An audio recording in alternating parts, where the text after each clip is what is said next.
समांतर प्लेट संधारित्र की धारिता का सूत्र।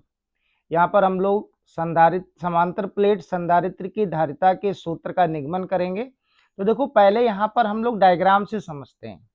डायग्राम में आपके पास x और y दो समांतर प्लेट हैं। x और y क्या हैं? धातु की दो समांतर प्लेटें हैं और प्रत्येक प्लेट का जो क्षेत्रफल है वो कैपिटल A है और दोनों प्लेटों के बीच की दूरी क्या है? D है।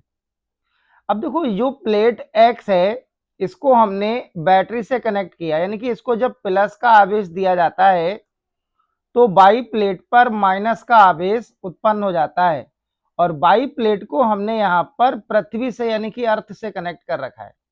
ठीक है, तो जो मैं आपको समझा रहा हूँ थ्योरी में सेम बिल्कुल ऐसे ही लिखना है कि आप लिख सकते हैं कि माना धातु की दो प्लेटें X तथा Y और प्रत्येक प्लेट का क्षेत्रफल A है।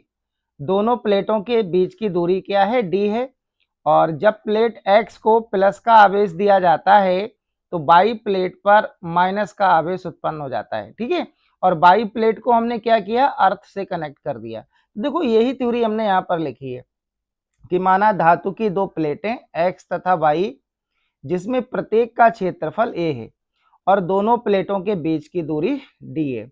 माना प्लेट X को प्लस का आवेश दिया जाता है तो प्रेरण के द्वारा बाई प्लेट पर माइनस का आवेश उत्पन्न हो जाता है। ठीक है, तो थ्योरी में बस इतना ही लिखना है आपको। उसके बाद आपको लिखना है कि माना प्लेटों पर आवेश का पृष्ठ घनत्व सिग्मा है, यानी कि जो ये प्लेटें हैं X और Y इन पर आवेश का पृष्ठ घनत्व कितना है? सिग्मा है। तो आपको इसका फार्मूला मालूम होना चाहिए। ठीक है, तो सिग्मा बराबर होता है आवेश बटे क्षेत्रफल। क्या होता है? सिग्मा बराबर होता है आवेश बटे क्षेत्रफल। इसको आप समीकरण 1 मान लीजिएगा, इसकी आगे जरूरत पड़ेगी। इसको हमने मान लिया समीकरण नंबर 1। ठीक है, उसके बाद देखो यहां पर मैंने लिखा है कि यदि प्लेटों के बीच के स्थान में, यानी कि जो ये दो प्लेटें हैं इनके बीच के स्थान में परावैद्युत के हो तब वैद्युत क्षेत्र की जो धारिता का सूत्र होता है E equal to sigma upon में एप्सिलॉन नॉट। देखो जब हम E equal to sigma upon में एप्सिलॉन नॉट लिखेंगे तो ये निर्वात या वायु के लिए होता है। बात यहाँ पर परावैद्युतांक की है तो आप इसको सिग्मा अपॉन में के एप्सिलॉन नॉट लिखेंगे। ठीक है, इसको मान लीजिएगा आप समीकरण नंबर 2। समझ में आ रहा होगा? ठीक है, देखो इसके बाद हमें करना क्या है? इसके बाद समीकरण 1 से सिग्मा की वैल्यू यहां पर लगा दीजिएगा आप। तो यहां आप लिख सकते हैं नॉर्मल समीकरण 1 व 2 से।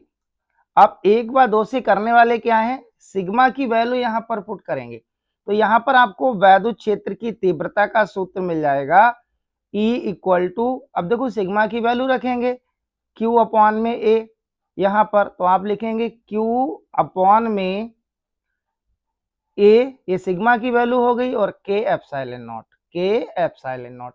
इसको आप समीकरण नंबर 3 मान लेंगे। ये कौन सा हो जाएगा आपका? समीकरण नंबर 3।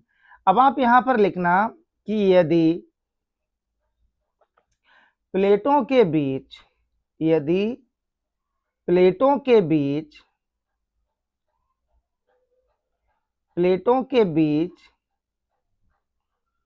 विभवांतर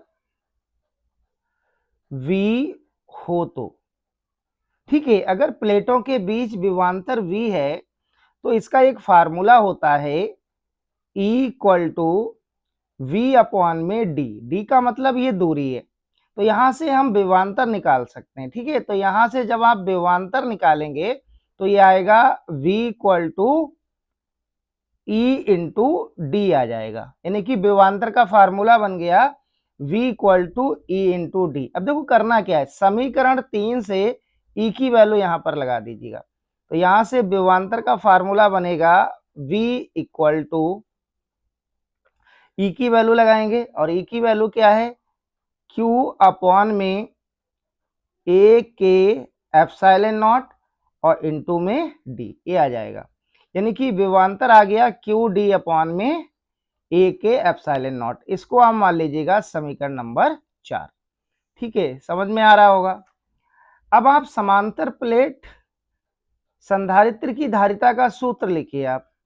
तो संधारित्र की धारिता का सूत्र होता है C equal to Q upon में V होता है।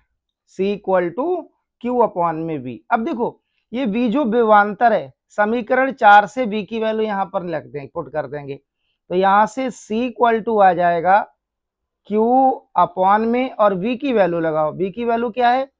क्यू डी अपॉन में ए के एप्सिलॉन नॉट। देखो Q से Q कैंसिल हो जाएगा, Q से Q कैंसिल हो जाएगा, तो इसको हम लिख सकते हैं C इक्वल टू, अब देखो ये 1 अपॉन में D और इसके अपॉन में A के एप्सिलॉन नॉट है, तो ये बटे के बटे में है ना, ये ऊपर पहुंच जाएगा।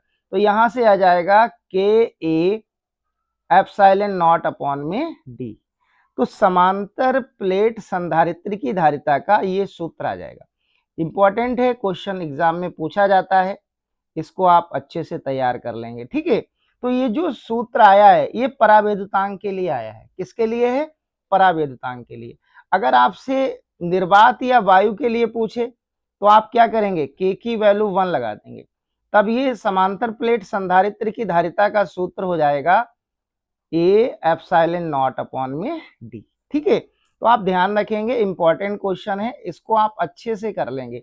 जितना मैंने जैसे लिखवाया है आप सेम ऐसे ही करेंगे। ठीक है, क्योंकि ये बोर्ड एग्जाम में आपका खूब पूछा जाता है।